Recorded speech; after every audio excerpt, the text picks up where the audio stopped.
Bueno, muy buenas tardes. Hoy tenemos el gran gusto de tener con nosotros a Carla Pereira. ¿Desde dónde? Desde Minas, ¿no? La Valleja. De Minas La Valleja. Ahí está. Carla, es un gusto charlar contigo porque Anita Eisenberg nos había comentado de tu trabajo. ¿Querés contarnos un poquito para introducir el tema? Bueno, bueno, en realidad yo trabajo en el Departamento de Cultura Científica del Ministerio de Educación y Cultura y a la vez soy maestra en una escuela Aprender de acá de Minas La Valleja. En realidad mi trabajo está muy relacionado con la popularización de la ciencia, con el acercar la ciencia a los niños, las niñas, los adolescentes a través de los distintos programas que tiene el Departamento de Cultura Científica, entre ellos los que se llaman clubes de ciencia, que se desarrollan ferias departamentales y luego la Feria Nacional todos los años.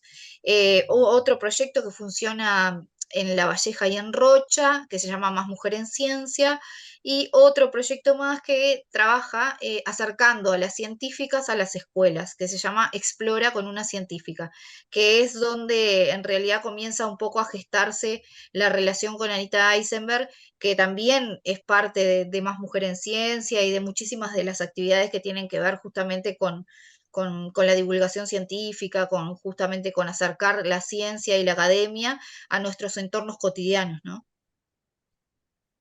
¿Cuándo empezó esta actividad en el Ministerio de Cultura? Ministerio de Los Educación. Ahí va. Los clubes de ciencia tienen más de 30 años de trayectoria en nuestro país. Es una de las actividades, creo que ha ido creciendo y ha ido modificándose en el tiempo y adaptándose a todas las realidades, ¿no? Tuvimos una pandemia y aún así tuvimos clubes de todo el país, escuelas, liceos o personas de la sociedad, porque no necesariamente tiene que ver con, no es educación formal, sino es educación informal, no formal, perdón.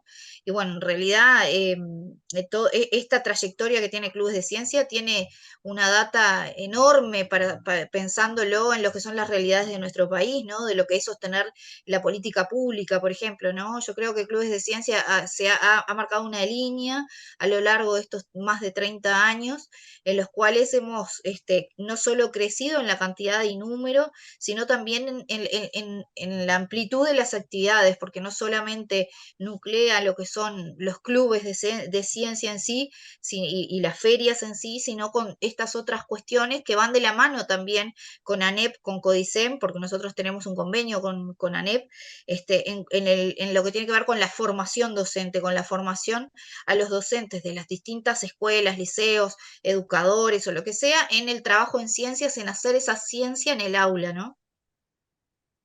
Y acá estamos viendo algunas imágenes que me mandaste. ¿Cómo operan la curiosidad de los niños para hacer, por ejemplo, temas en biología? Como es el caso de Anita, ¿no? Eisenberg. Sí, en realidad yo creo que naturalmente, ¿no? Nosotros los docentes tenemos que tener la suspicacia de quizá de poder tomar esa curiosidad innata, porque creo que los niños y las niñas se tocan muchísimo con los científicos y las científicas, ¿no? Esa curiosidad, esta forma, esta manía de querer explorar el mundo y conocerlo de primera mano, ¿no? Entonces hay que aprovechar todas estas cuestiones. El trabajo con Anita Eisenberg, en este caso en la escuela donde yo trabajo, en donde comenzó todo esto, esta relación que lleva ya más de 2 años y que la escuela cuenta una sala de ciencia y arte que lleva el nombre de Anita Eisenberg, comenzó con que un día estábamos en la clase, recién empezábamos luego de la pandemia, esos primeros días de presencialidad total, y encontramos una araña dentro del salón, ¿no? Bueno, primero el escándalo, el miedo, esto, lo otro, bueno, después sacarla con un vaso, y cómo es, mirá las patas, esto, lo otro, esas primeras cuestiones, y bueno, ahí hay que aprovechar esta chispa que aparece para justamente que ese trabajo continúe, siga haciendo, o sea, se planteen muchas más otras preguntas o muchos más asombros, y bueno, aprovechar esos escenarios naturales que se dan a veces en la escuela. Las escuelas tienen patios, así sea la escuela más céntrica, si pensamos en Montevideo, bichos vas a encontrar en todos lados, y hay que aprovechar esa presencia para hacer preguntas. Los niños les fascina todo ese mundo que convive cotidianamente con él, pero que a la vez es un gran enigma y que necesita de nosotros como guías, como orientadores de estas cuestiones para poder ir tejiendo, digamos, ese entramado de conocimiento mutuo, porque el docente no tiene por qué saber, porque yo de arañas no sabía nada. Y bueno, ¿a quién llamamos? Empezamos a buscar en internet, en los institutos de investigación del Uruguay, y bueno, y el nombre de Anita Eisenberg fue el primero que salió, y le escribimos un mail. Y le hicimos nuestras preguntas y así comenzamos, ella nos mandó su teléfono, nosotros le mandábamos videos, ella nos contestaba, bueno, tanto así que toda esa relación siguió hasta llegar al punto de que los niños contagiaron tanto esto, y yo trabajo con los niños más pequeños de inicial, ¿no? Tanto al resto de la escuela, que toda la escuela a la hora del recreo, todo el mundo andaba buscando arañas por el patio. Era el juego era buscar arañas, ¿no? Bueno, ¿y esta araña cuál será? Y esto, maestra, préstame tu teléfono, así le saco una foto y se la mandamos a Anita y allá. Bueno, esa cacería que se dio empezó a darse con todas las clases, y no solo con las clases.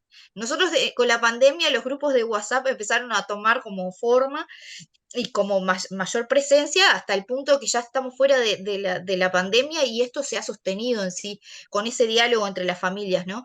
Y las familias me mandaban fotos al WhatsApp. Maestra, encontramos esta araña en casa, no sabemos no sé qué, bueno, todas esas cuestiones. Y eso terminó en que se hizo una salida exploratoria, ¿no? Una salida de campo igualita a la que hacen las científicas y científicos en campo. Nosotros lo hicimos en el Arequita, con científicas del Clemente Estable, del equipo de Anita Eisenberg, bueno, explorando el monte de Ombúes y, bueno, haciendo una salida exploratoria, utilizando instrumentos de muestreo que anteriormente construimos también en familia, y que en realidad eso terminó siendo como una experiencia que creo que debería de ser como sistematizada en un punto, porque logramos que la comunidad, o sea, esas familias, y estamos hablando de una escuela aprender, de contextos socioculturales complejos y demás, estuviese tan entusiasmada a través del entusiasmo de los niños, ¿no? Y de una figura muy importante como es Anita Eisenberg también, ¿no? La escuela se llama Aprender. La escuela es una categoría, que antes se llamaban escuelas de contexto crítico. Ah, El aprender es una sigla que habla de las condiciones del aprendizaje y de que son estructurales y relativas en realidad.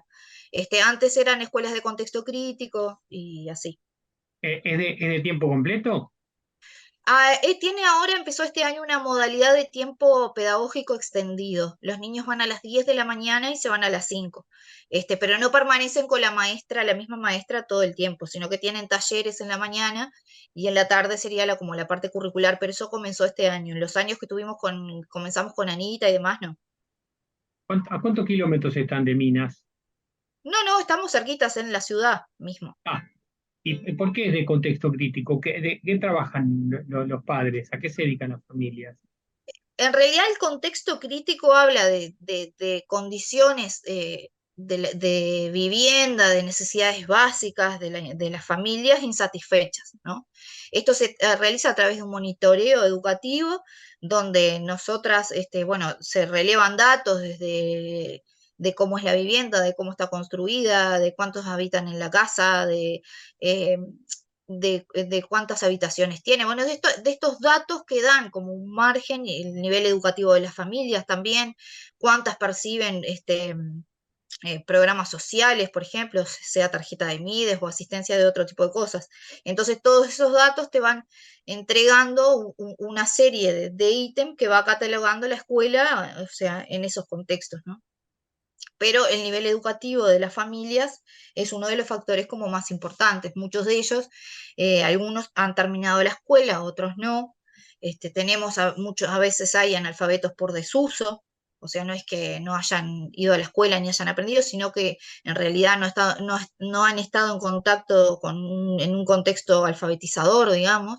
Entonces, a veces el desuso provoca estas cuestiones, y esos son datos también que figuran. ¿No bajarías un poquito más la persiana? Sí, cómo no.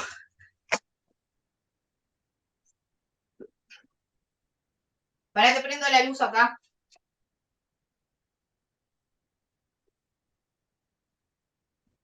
Ahí. Sí. desde cuándo sos maestra?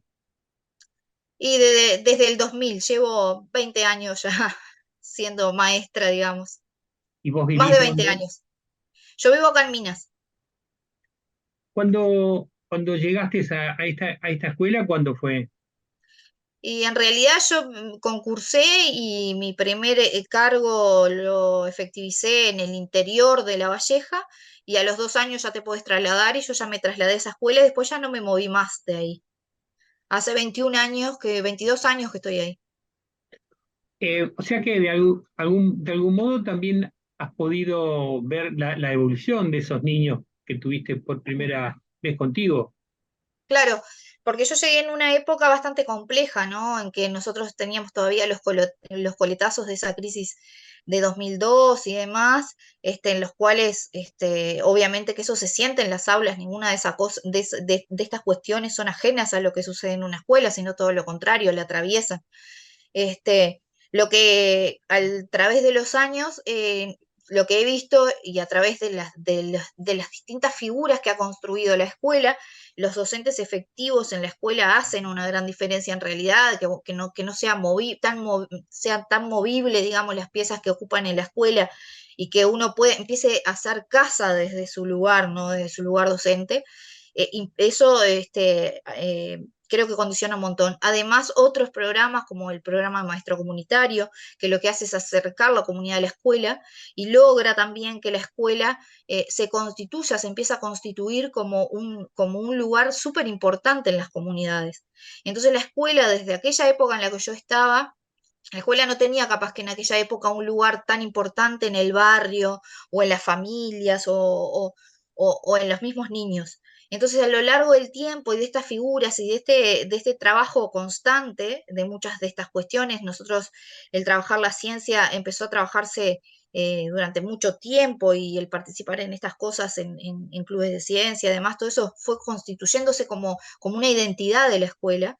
Entonces, estas cuestiones empezaron a hacerle lugar a la escuela a tal punto que la escuela es una referencia muy importante en el barrio, es un lugar que tiene un valor, yo creo que nosotros como docentes o como sociedad en Minas no logramos dimensionar el lugar que tienen las escuelas como parte de las comunidades. Yo qué sé, cuando a veces las situaciones de inseguridad que vivimos a diario y demás, y robos, etcétera, yo recuerdo en la época que yo llegué las veces que robaban la escuela. Yo hace, no sé, no quiero mentir, pero hace quizá 10 años, por lo menos, que la escuela no tiene un robo de nada, por ejemplo. Entonces eso habla del lugar y del respeto que la escuela y que tiene en la comunidad, ¿no? Y los niños que has ido viendo a lo largo de los años, quizás no manejas porcentajes, pero más o menos, ¿qué grado de escolaridad han venido siguiendo? ¿A qué se han ido dedicando después? Esa es la parte más compleja. En realidad muchas veces tenemos como los discursos de que introyectados de que querer siempre es poder y si uno se esfuerza las cosas salen. Sí y no, porque a las oportunidades que a veces se tienen, tiene que haber alguien que las siga, que las continúe, que continúen las trayectorias de esos chiquilines. Tenemos chiquilines que han logrado, tengo en el recuerdo un chiquilín que luego las familias migró a Maldonado y todo lo demás, sin embargo, él es uno de los ingenieros de Mercado Libre, por ejemplo, ¿no? Se estudió ingeniería en sistemas, una cosa que era que no lo podría nunca decir. Yo qué sé, maestras, maestros, eso también hay, pero el tema es que a veces tenés niños y niñas que tienen un montón de potencial, pero en realidad los potenciales hay que apoyarlos, no solo con la oportunidad de decir que tenemos una educación que es gratuita y todo lo demás, sino que a la vez esas trayectorias hay que seguirlas, porque muchas veces estos niños son los primeros niños de una familia que concurren al liceo, por ejemplo. ¿No? Ni hablar si hablamos de llegar a la universidad, por ejemplo, ¿no? Esa es otra cosa. Entonces, en realidad, yo lo que sí veo es como un mayor valor a la educación y al querer continuar la trayectoria educativa. Lo que a esa trayectoria educativa muchas veces se ve trunca porque hay una realidad obvia que es vivir y comer y todo lo demás, ¿no? Y a eso también hay que sumarle que muchas veces las poblaciones más vulneradas, ya sea por el acceso el no acceso a determinados bienes, sino lo contextual, también están mucho más predispuestos a que otras personas que se dedican a otras cosas puedan tomarlos como para hacer otras cosas que terminan siendo cosas que en su vida son horribles, ¿no? O sea, estamos hablando de chiquilines que a veces terminan como privados de su libertad y de otras cosas, pero también porque no tengan capacidad para hacer otra cosa, sino por esta cuestión del acompañar las trayectorias, ¿no? O sea, eso es muy importante como pensándolo en un futuro, ¿no? También te han tocado chicos que han terminado privados de libertad. Sí, sí, lamentablemente sí. Y también en estos últimos tiempos hay como yo lo que noto, porque el permanecer durante mucho tiempo en un contexto te da la visión de cómo va cambiando en algunas cosas, ¿no? Y el nivel de violencia que vivimos en estos tiempos no lo habíamos vivido nunca. No dentro de la escuela, que eso es lo que yo valoro. Dentro de la escuela no se dan situaciones de violencia, pero fuera de ella a plena tarde y todo lo demás, sí se viven, sí se ven, sí las sabemos y son cada vez más complejas de resolver en realidad. No son una cuestión que quizá años atrás uno podría como asombrarse, pero hoy día son situaciones súper complejas y súper violentas y los niños viven esa realidad. Entonces es como angustiante verlo desde ese lugar, porque nosotros estamos en la escuela, sabemos la problemática, sabemos todo eso, pero no tenemos herramientas para poder, por ejemplo, acompañar esas otras cosas y poder ayudar en un punto a que los niños no estén ahí. Carla, ¿y los niños que entran a las 10 vienen todos desayunados? No, desayunan en la escuela, generalmente desayunan en la escuela. La idea es que desayunen en su casa, pero bueno, muchas veces la realidad es que desayunan en la escuela, sí. Lo que Eh, tiene la escuela es que todos desayunan todos juntos, todos almuerzan, no, nadie tiene que llevar ni desayuno ni tiene que llevar merienda, o sea, en la escuela se les da todo eso. ¿Y a la noche sabés si todos cenan? Y no, eso no lo vas a saber, pero hay muchas situaciones diferentes. Si bien hay planes que acompañan y todo esto, lo que se cobra muchas veces ninguna persona podría vivir quizá con eso. Entonces es muy difícil. En las épocas más, la época de la pandemia y demás, y que muchas veces muchas de las familias viven de changas, ¿no? Vos, yo qué sé, esta cuestión de la tala de eucaliptus y todo lo demás, bueno, están en zafra y ahí tienen empleo, pero después no lo hay, entonces cuando no lo hay, ahí asoman más complejidades aún y demás. Entonces, las ollas en el barrio, si fueron y estuvieron, fuera de él, bueno, muchas familias van y los niños comen en la escuela y ellos van a los comedores, municipales, por ejemplo. Eso es una realidad también y que en estos últimos tiempos se ve cada vez más, ¿no? Eso es una realidad que se puede observar. ¿Y los contextos de vivienda son asentamientos? Hay algunos que sí, o sea, están en cuestión en una categoría de asentamiento porque han ocupado terrenos irregulares en realidad, pero tienen más acceso a algunas cosas. Luz tienen, agua también, y todo eso no es que estén en condiciones, como es, sin estas necesidades cubiertas, ¿no? Hay una parte que sí, y hay otra parte que no, que es dentro del barrio, pero no es dentro de un asentamiento en realidad. Dame alguna anécdota divertida que les haya hecho reír a las maestras con los niños y la ciencia. Ah, en realidad, no sé si divertidas, pero sí de esas cuestiones que quizá uno se lleva y con la satisfacción de que estás haciendo bien las cosas, en realidad. Nosotros empezamos a estudiar primero con Anita las arañas y demás, y bueno, y en esos años conocimos, en ese tiempo conocimos otras científicas también, entre ellas Mariana Trillo, que estudia las mantis, y bueno, entonces, ¿Estudia qué? ¿Estudia? mantis, ¿Qué es eso? mantis, las Tata Dios, Mm, que le dicen Tata Dios también, y no sé qué otros nombres tienen, pero bueno, las mantis religiosas. Y nosotros estamos arriba de un cerro, ¿no? La escuela. Y era marzo del otro año después de todo lo que hicimos con Anita, y los niños llegaron marzo ya dispuestos otra vez a copar los patios y a buscar lo mismo. Entonces encontraron como 5 especies diferentes de mantis, ¿no? Entonces tal, le sacamos fotos, le mandamos esto, lo otro, no sé qué. Y tal, y en una parte, como es un cerro y hay mucha piedra, levantaron piedras y estaba lleno de cucarachas, ¿no? Entonces, bueno, que son cucarachas, esto, lo otro, todo lo demás. Entonces me dice una, pero tiene la cara parecida a la mantis. Para mí que son parientes. Y entonces me digo yo, y no sé, le digo yo, te vamos a preguntar. Y entonces me decía la científica, yo no te puedo creer que hayan llegado a esa conclusión, porque en realidad pertenecen a la misma familia, dice las mantis y las cucarachas.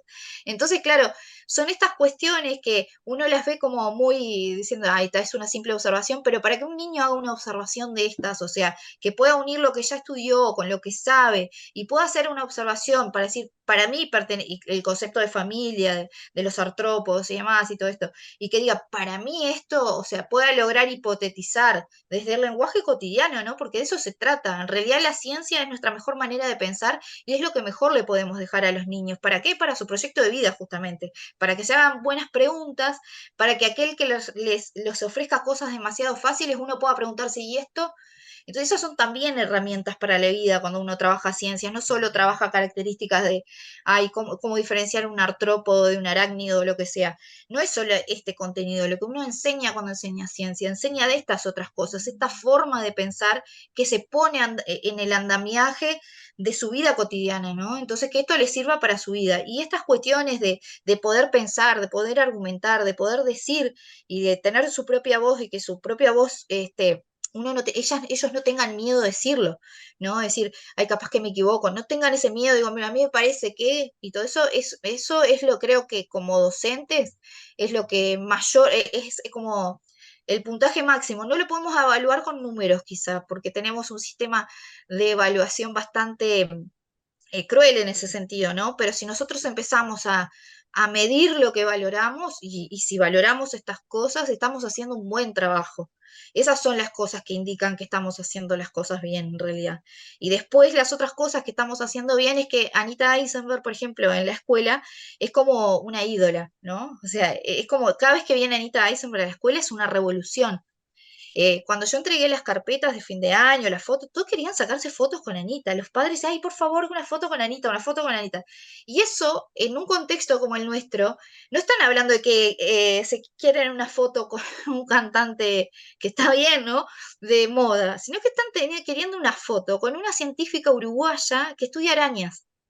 Entonces, eso para mí es una de las cosas que yo miraba eso o sea, me emocionaba en el sentido de ver a estos gurises nuestros, ¿no? Que viven tantas situaciones de violencia, tantas cosas, y en realidad estaban felices y que lo que querían era sacarse una foto y que después el diálogo en el patio sea, cuando sea grande, yo quiero ser científica o científico, ¿no? Y no es que está mal decir que quieran ser policías o que quieran ser militares o que quieran ser maestras, está bien, pero que te digan que quieren ser científicas como Anita Eisenberg y que las niñas lo digan, eso es tremendo, tremendo impacto en su mente, en su vida, no importa qué es lo que vayan a hacer y si llegan a poder acceder a eso, pero sí importa que entiendan como una posibilidad y un modelo de mujer diferente, la que conocieron en la escuela, ¿no? Y que es una científica como, y es una persona, y está. ¿Y ella va a otras escuelas? ¿Esta experiencia la tiene en otros lados? En realidad Anita tiene como ha tenido como una incursión en esta cuestión creo, de la divulgación del trabajo en escuelas con escuelas rurales a través del proyecto que ella tiene de Belleza Inesperada, ¿no? Ha estado el trabajo continuo así, tan secuenciado como el que tenemos en la escuela, creo que no. Creo que ha sido con nosotros en realidad el poder secuenciar y estar como permanentemente en contacto, ya sea por videoconferencia, por teléfono, por las fotos, por audios, por cosas así, ha sido como más así. Tanto así que, bueno, que en realidad cuando surgió la posibilidad de tener una sala de ciencia y arte, fueron los propios niños que dijeron que el nombre de la sala tenía que ser Anita Reisenberg, y eso ha sido por su presencia, ¿no? O sea, su presencia en su vida. Qué genial, qué genial. Che, Carla, la verdad que fue un gusto saber de estas experiencias. La verdad que los felicito al equipo y por supuesto a Anita que se ha puesto esto al hombro. Buenísimo. Te agradezco mucho esta charla, Carla. Bueno, muchas gracias por invitarme, muchas gracias por darme la oportunidad también de contar que en las escuelas aprender y en las escuelas de contexto, antiguas escuelas de contexto, suceden cosas maravillosas. Solo hay que tener oportunidad para darlas a conocer y que, bueno, nos conozcan también. De eso se trata. Ese es un poco el rol que nos hemos puesto. Te agradezco de nuevo. Que tengas Bueno, buenas tardes y un saludo a todo el equipo que está trabajando en esto. ¿Eh? bueno, muchísimas gracias. Chao. Chao.